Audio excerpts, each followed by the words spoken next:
Hello everyone and welcome to economics on the move. एक बार फिर से आप सारे स्टूडेंट्स का मैं स्वागत करता हूं। मनी के सेकंड पार्ट में मैंने आपको ऑलरेडी बता रखा है कि हर लेक्चर का जो एंड होगा वो कुछ क्वेश्चन आंसर कुछ एमसीक्यूज से एंड होगा, ताकि आपका जो कंसेप्ट है वो थोड़ा क्लियर हो जाए। तो चलिए स्टार्ट करते हैं without wasting any further time and let us see कि हमें यहाँ पे क्या डिस्कस करना है। ओके, सो सबसे पहले क्वेश्चंस पे आ जाते हैं। सबसे पहले क्वेश्चन में देखते हैं कि क्या है।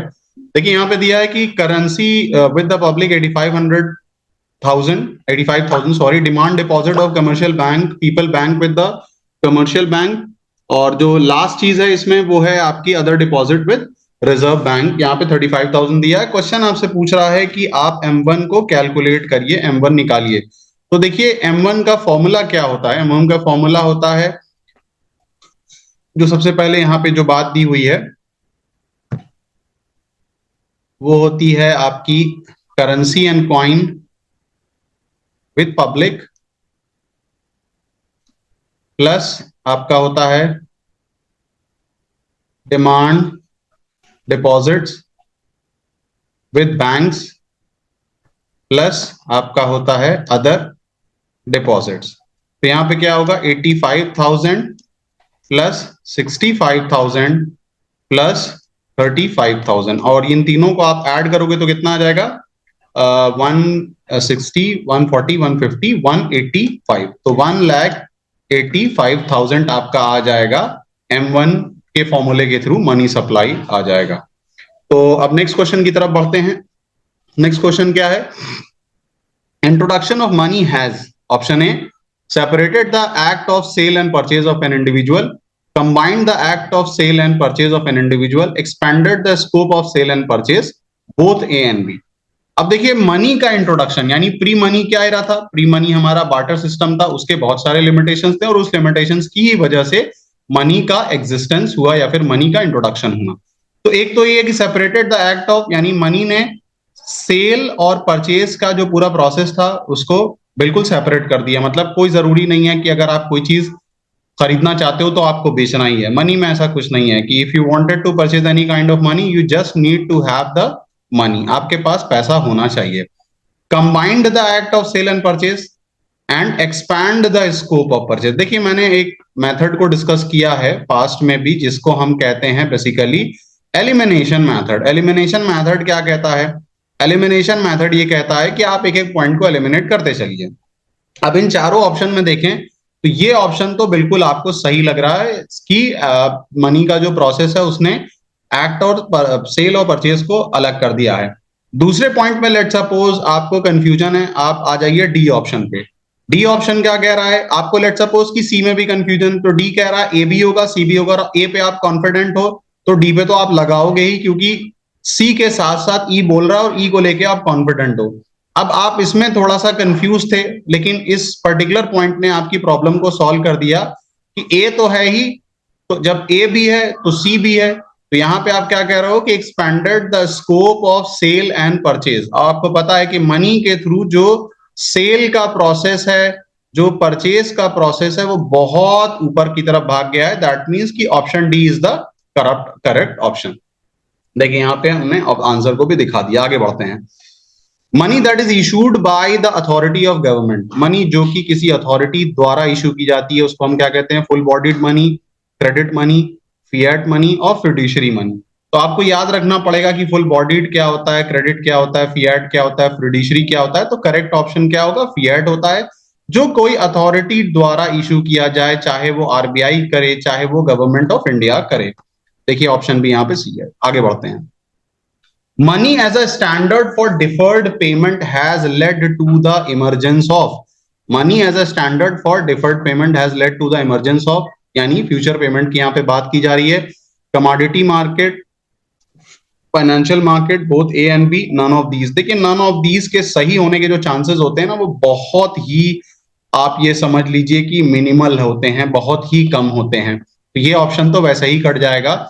अब जब डिफर्ड पेमेंट की बात कर रहे हैं, यहाँ पे हम फ्यूचर कॉन्ट्रैक्ट्स की बात कर रहे हैं, हम यहाँ पे फ्यूचर कॉन्ट्रैक्ट्स की बात कर रहे हैं या फिर फ्यूचर पेमेंट्स की बात कर रहे हैं, तो उस केस में हमारा जो फाइनेंशियल मार्केट है, उस फाइनेंशियल मार्केट का जो इमर्जेंस हुआ है वो कहीं ना कहीं मनी के आने के बाद हुआ है। नेक्स्ट पॉइंट पे आ जाते हैं। Supply of money is a flow variable, stock variable, real flow, none of these. अब देखिए जब हम सप्लाई ऑफ मनी की बात करते हैं तो हमने क्या पढ़ा था, at a point of time, यानी money at a point of time जो होता है। अब देखिए at a point of time में बात करें तो स्टॉक और फ्लो दो कंसेप्ट होता है। फ्लो क्या कहता है, फ्लो कहता है over a period of time, flow तो over a period of time की बात करता है, और हमारा at a point of time की बात करता है, एग्जैक्ट पॉइंट ऑफ टाइम की बात करता है। तो ये क्या हो जाएगा, ये आपका स्टॉक हो जाएगा। आगे बढ़ते हैं। डिमांड डिपॉजिट्स इंक्लूड, अब देखिए डिमांड डिपॉजिट्स इंक्लूड क्या होता है, checkable deposit, deposits which can be withdrawn on demand, fixed deposit for a period of time, both A and B. अब देखिए डिमांड डिपॉजिट, ये कह रहा है कि डिमांड डिपॉजिट इंक्लूड या डिमांड डिपॉजिट को का क्या मतलब होता है, या फिर डिमांड डिपॉजिट के क्या क्या पार्ट होते हैं। एक तो होता है चेकेबल डिपॉजिट, दूसरा है deposits which can be withdrawn on demand, और fixed deposit for a period of time. अब fixed deposit for a period of time तो ऑब्वियसली यहाँ पे एफडी की बात हो रही है, लेकिन जब हम यहाँ पे डिमांड डिपॉजिट्स की बात करते हैं तो डिमांड डिपॉजिट्स बेसिकली वो डिपॉजिट्स होते हैं जिनको ऑन डिमांड विड्रॉ किया जा सकता है, ऑन डिमांड विड्रॉ किया जाता है।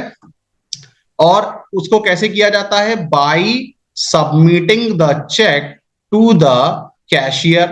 ठीक है ना, इसका मतलब कि डिमांड डिपॉजिट को चेकेबल डिपॉजिट भी कहते हैं, और ये एक ऐसा डिपॉजिट होता है जिसको ऑन डिमांड विड्रॉ किया जाता है। ये पॉइंट नहीं होगा, इसका मतलब कि option D is the correct one. Okay, so option आगे बढ़ते हैं। Which of the following system is followed by RBI for issuing the currency. इसको हमने लास्ट में डिस्कस भी किया था, आप जाके वीडियो को फिर से एक बात दे सकते हैं। तो proportionate system, simple deposit system, minimum reserve system, fix fiduciary system. तो यहाँ पे मिनिमम रिजर्व सिस्टम होता है, जिसमें हमने पढ़ा था कि आरबीआई को 200 केजीज 200 केजीज का मतलब उसमें अलग वैल्यू होती हैं। बेसिकली गोल्ड के टर्म्स में भी इसको मेंटेन किया जाता है, और फॉरेन सिक्योरिटीज के टर्म्स में भी मेंटेन किया जाता है यहाँ पे। तो मिनिमम रिजर्व सिस्टम होता है जिसके थ्रू आरबीआई करेंसीज को इशू करती है। यहाँ पे एक क्वेश्चन अब फिल इन द ब्लैंक आ रहा है कि two components of money are, money के दो कंपोनेंट क्या होते हैं, आप सोच के बताइएगा, वैसे मैं आंसर आपके लिए लिख दूं। तो एक तो आपका होता है मीडियम ऑफ एक्सचेंज, और दूसरा दूसरा कंपोनेंट क्या होता है, स्टोर ऑफ वैल्यू। यानी कंपोनेंट सबसे पहले तो एक चीज होता है कि मीडियम ऑफ एक्सचेंज, मनी के थ्रू जो होता है वो आप सेल और परचेज प्रोसेस को बहुत इजीली एक्सचेंज कर सकते हो। स्टोर ऑफ वैल्यू यानी फॉर एग्जांपल जो भी फ्यूचर पेमेंट्स वगैरह आपको करना हो, ठीक है ना, और फ्यूचर में कोई भी प्रकार का इन्वेस्टमेंट वगैरह करना हो, क्योंकि मनी की ही ये प्रॉपर्टी होती है कि ये अपनी वैल्यू को आने वाले 6 महीने साल भर तक के लिए होल्ड कर सकता है, जो कि बार्टर सिस्टम के केस में नहीं था। Measure of value is the measure of value, यहां पे देखिए क्या कह रहा है, मेजर ऑफ वैल्यू। हमको पता है कि measure of value is the primary function of money, measure of value ये होता है। Okay everyone, so measure of value की अगर हम बात करें कि मेजर ऑफ वैल्यू जो होता है वो क्या होता है, वो आपका प्राइमरी फंक्शन होता है मनी का। Okay, so dash money is accepted as a medium of exchange between the trust between the payer and pay. यहाँ पे एग्जाम्पल किसका है, एग्जाम्पल यहाँ पे चेक का होगा, और ये चेक कौन सा मनी होता है, चेक बेसिकली होता है आपका फिड्यूशरी मनी होता है। Main characteristics of money, money का मेन कैरेक्टरिस्टिक्स क्या होता है, ऑब्वियसली आपका आप medium of sale and purchase कह सकते हो, कि सेल एंड परचेज जो होता है उसका मेन कैरेक्टरिस्टिक्स होता है, क्योंकि इसी के थ्रू आप कोई भी सेल कर सकते हो, इसी के थ्रू किसी भी प्रकार की आप परचेज कर सकते हो। मैच द फॉलोइंग, अब मैच द फॉलोइंग की तरफ अगर हम बढ़ें तो यहाँ पे देखें, गवर्नमेंट ऑफ अ कंट्री दिया है, सप्लाई ऑफ मनी दिया है, आरबीआई दिया है, फिड्यूशरी मनी दिया है। ये मान लीजिए कि कॉलम आपका कॉलम ए है, ये आपका कॉलम बी है। Stock concept, cheque, supplier of money, principal supplier of money. तो देखिए सबसे पहले अगर हम बात करें कि सप्लाई ऑफ मनी, तो सप्लाई ऑफ मनी में हमको पता, अभी हमने डिस्कस कर लिया है कि स्टॉक कंसेप्ट होता है। फिड्यूशरी मनी का अभी मैंने आपको समझाया है कि चेक एग्जाम्पल होता है। दो चीजें हैं, एक तो सप्लायर ऑफ मनी है, एक प्रिंसिपल सप्लायर ऑफ मनी। तो देखिए सप्लायर ऑफ मनी के तौर में अगर आपको याद होगा तो हमने कंज्यूमर और प्रोड्यूसर या सप्लायर पढ़ा था, और सप्लायर में हमने देखा था कि आरबीआई एक तो सप्लायर होता है और दूसरा हमारा गवर्नमेंट ऑफ इंडिया होता है। लेकिन प्रिंसिपल जब सप्लायर की बात करते हैं यहाँ, यानी जो मेन सप्लायर की अगर हम बात करें तो प्रिंसिपल सप्लायर हमारा आरबीआई होता है। हमारा गवर्नमेंट ऑफ इंडिया जो होती है सप्लायर तो होती है, बट गवर्नमेंट ऑफ इंडिया का काम सिर्फ और सिर्फ मनी से रिलेटेड नहीं होता है। They have a lot of jobs to be perform. तो वहां पे ठीक है, it is okay that they are just simply the supplier of money, क्योंकि जो भी क्वाइंस होते हैं उनका राइट किसके पास होता है? उनका राइट जो होता है वो आपके गवर्नमेंट के पास होता है। साइमल्टेनियसली जो 1 रुपीज की जो नोट होती हैं उस पे भी मिनिस्ट्री ऑफ फाइनेंस के सेक्रेटरी की साइन होती है। तो आरबीआई यहाँ पे क्या हो जाएगा? प्रिंसिपल सप्लायर ऑफ मनी हो जाएगा। आगे बढ़ते हैं। बोथ असर्शन एंड रीजन पे क्वेश्चन आ रहा है, और ये देखा है आपने कि इसके 4 ऑप्शंस होते हैं। जैसे ऑप्शन ए क्या है? Both assertion and reason are true and reason is the correct explanation. Both assertion and reason are true but reason is not the correct explanation. Assertion is true, reason is false, assertion is false but reason is true. आगे अब देखिए यहाँ पे एक question है कि with the introduction of money act of sale and purchase have been separated, initially money was invented as a store of value. ये एक क्वेश्चन बेसिकली कह रहा है। ये देखिए, सबसे पहली बात की असर्शन की अगर हम बात करें, इसको सॉल्व कैसे करते हैं? असर्शन को आप एक स्टेटमेंट के तौर पे ले लीजिए, ठीक है ना, ये एक स्टेटमेंट होता है। और रीजन बेसिकली क्या होता है? रीजन स्टेटमेंट का एक्सप्लेनेशन होता है। अब यहां पे दो बातें हैं। Reason as an explanation itself भी करेक्ट हो सकता है और रीजन उस पर्टिकुलर स्टेटमेंट को एक्सप्लेन भी कर सकता है। मतलब रीजन स्टेटमेंट को एक्सप्लेन भी कर सकता है, reason as a statement, individual statement अपने आप में भी करेक्ट हो सकता है। करेक्ट भी हो जाएगा और वो स्टेटमेंट को एक्सप्लेन भी नहीं करेगा, ये भी पॉसिबिलिटी होती है इन चारों ऑप्शन से, मैं बता रहा हूं आपको। तो असर्शन एज ए स्टेटमेंट को हम देखते हैं कि इन मनी के इंट्रोडक्शन के बाद सेल और परचेज का जो पूरा प्रोसेस था वो फर्क हो गया। तो असर्शन तो ट्रू है, ये तो हमें पता चल गया है, ठीक है ना। यानी ये वाला ऑप्शन कैंसिल हो गया पूरी तरीके से। यानी अब हमारे पास either option A is correct, either option B is correct और either option C is correct. अब initially money was invented as a store of value. देखो यहां पे ये कह रहा है कि इनिशियल तौर पे जो मनी था उसको as a store of value के तौर पे इंट्रोड्यूस किया गया था, ठीक है ना। तो स्टोर ऑफ वैल्यू का मतलब यही है कि मनी जो होता है वो उसकी वैल्यू ओवर टाइम होल्ड करता है, जिसकी वजह से इंडिविजुअल या बिजनेसमैन सेव कर सकते हैं और फ्यूचर में किसी भी प्रकार का इन्वेस्टमेंट कर सकते हैं। ओके, अब देखिए यहां पे अगर हम बात करें करेक्ट ऑप्शन की, तो करेक्ट ऑप्शन जो होगा वो आपका सी होगा, बिकॉज ऑफ द रीजन कि यहाँ पे असर्शन ही सिर्फ सही है, रीजन फॉल्स है पूरी तरीके से, ठीक है ना। ऐसा नहीं है कि मनी को शुरुआत में इस तरीके से किया गया था, बाद में कुछ और हुआ था, नहीं। बार्टर सिस्टम का लिमिटेशन था, या बार्टर सिस्टम का आप कह सकते हो कि जो फेल्योर था, उस फेल्योर की वजह से मनी का इंट्रोडक्शन हुआ था। सो नेक्स्ट क्वेश्चन पे आ जाते हैं। यहाँ पे हम नेक्स्ट क्वेश्चन क्या है कि बेसिकली पूछ रहा है कि value of money supply in the economy is क्या होगा? Currency with the public 28,43,296, demand deposits with the bank 18,88,130, time deposits with the bank 1,46,21,448, other deposits with the world bank 46,772। ये कह रहा है कि value of money supply in the economy क्या होगा?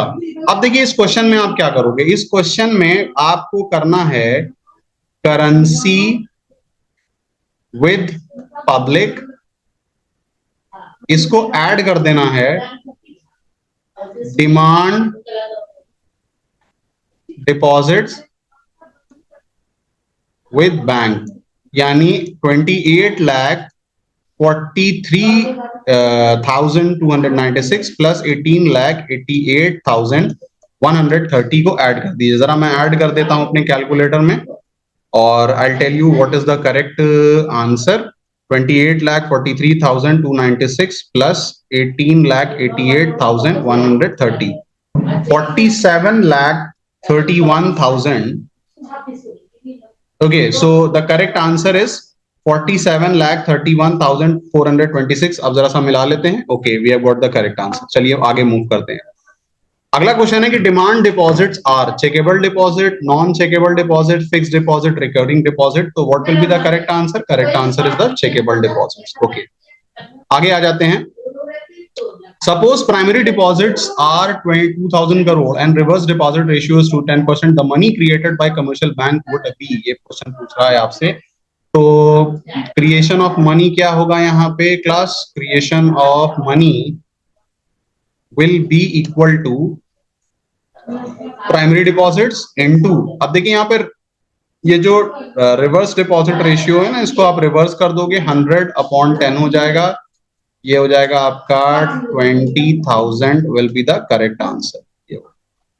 Okay, so we got the correct answer. It was all about from the Q&A of this lectures which we have discussed. Hope कि आपको एक कंसेप्ट समझ में आया होगा। नेक्स्ट वीडियो में हम बैंकिंग पे आने वाले हैं, वहां पे भी हम उसके क्वेश्चन एंड आंसर पे चर्चा करेंगे। So that was all about from my side. Hope you have enjoyed the economics on the